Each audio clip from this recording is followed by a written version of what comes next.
Voici 3 types de pétrole.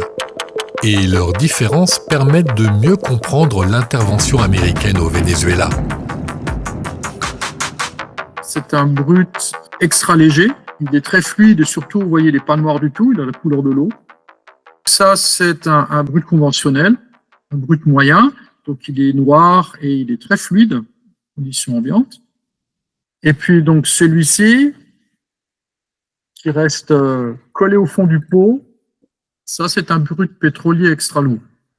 En fait, il vient d'Auvergne. Du pétrole, les États-Unis en produisent beaucoup. Mais ce qu'ils produisent majoritairement aujourd'hui, c'est du pétrole brut léger, qui ressemble un peu à celui-ci. Et ça, c'est un produit naturel, il n'est pas raffiné. En fait, il y a un mécanisme de raffinage naturel qui permet de faire ce genre de choses. Ce type de pétrole est extrait grâce à une technique, le fracking, la fracturation hydraulique.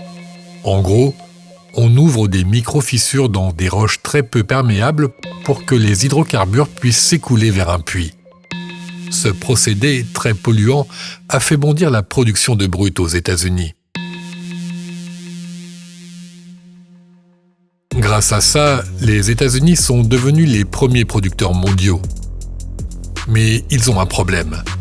Ils ont besoin de ce type de pétrole, le brut lourd. Un besoin massif. Car ils ont construit des sites industriels pétroliers gigantesques et très complexes qui permettent de traiter ce type de pétrole. Les États-Unis ont près de 130 raffineries, notamment situées sur la côte du golfe du Mexique.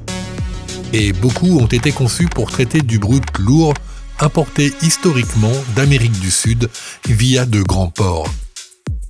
Or, comme on l'a vu, désormais la production américaine est majoritairement du brut léger.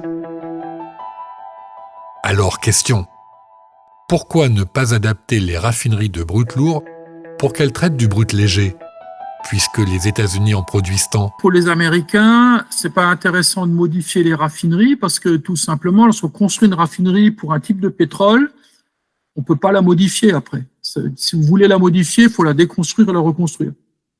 Donc, lorsque vous avez une capacité de raffinage de pétrole lourd, il faut alimenter votre raffinerie en pétrole lourd. Si c'est pour les pétroles légers, il faut l'alimenter en pétrole léger. Résultat, même avec une production nationale record, les États-Unis doivent continuer à importer du brut lourd pour faire tourner une partie de leur raffinerie.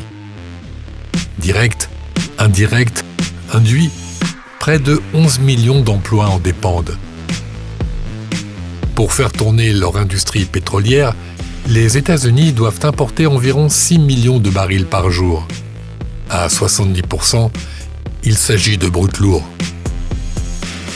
Ce brut lourd vient surtout du Canada. Et c'est là que le Venezuela entre dans l'histoire. Pas pour ce qu'il exporte aujourd'hui, mais pour ce qu'il possède sous terre, notamment en brut lourd. Pour ce qui est donc des classements des réserves mondiales conventionnelles de pétrole, le Venezuela est en première place. Ensuite vient l'Arabie Saoudite. Le troisième, c'est l'Iran. Et les États-Unis en 10e place. Donc en fait, on est presque 10 fois inférieur aux réserves du Venezuela aux États-Unis. Les États-Unis ne manquent pas forcément de pétrole. Ils manquent d'une partie du pétrole qui va bien avec leur raffinerie. Le brut lourd, vital pour leur économie.